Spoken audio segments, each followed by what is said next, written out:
Before the first Christmas, there was 400 years of silence.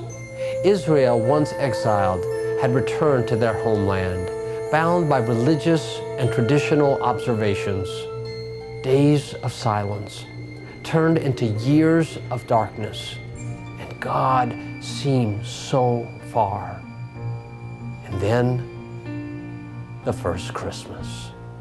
What was to be, foretold by Isaiah 700 years before its time, the people walking in darkness have seen a great light. Who was to come? The virgin will be with child and give birth to a son, and will call him Emmanuel, God with us. The silence was broken and the gap bridged. The darkness illuminated, and heaven's heart exploded with joy, and heaven's soul burst forth with the greatest and ultimate gift for mankind, Jesus Christ, the Savior. That night, darkness was overwhelmed with light. You could tell about the character of this Savior by three things. He came as a babe, helpless. He came at a stable, poor. And he came obedient to his Father as a servant. He is the only God that comes to us. He is the only God that gives to us. In fact, He is the only God that can save us. He did not come to live. Jesus Christ came to die. And the same sky turned dark that day. The clouds covered the sun. The angels froze in shock. And hell shrieked and rejoiced when they hung Jesus on the cross 33 years after the first Christmas. And this light, the light of the world, became dark. Not because of who He was, but what He did.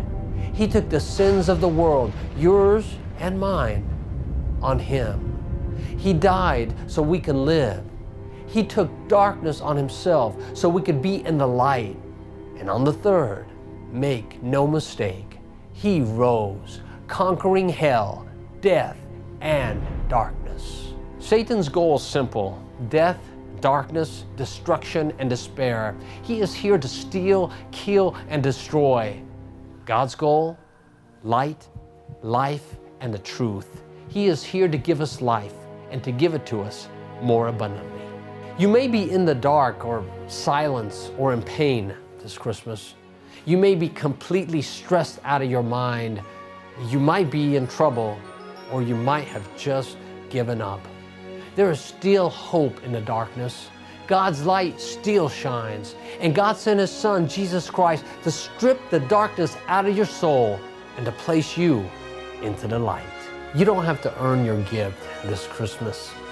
In fact, you can't. His name, Jesus, the light of the world. He stands at your door and knocks and waits that you would open up your heart. Accept this gift, embrace His grace, and experience His light.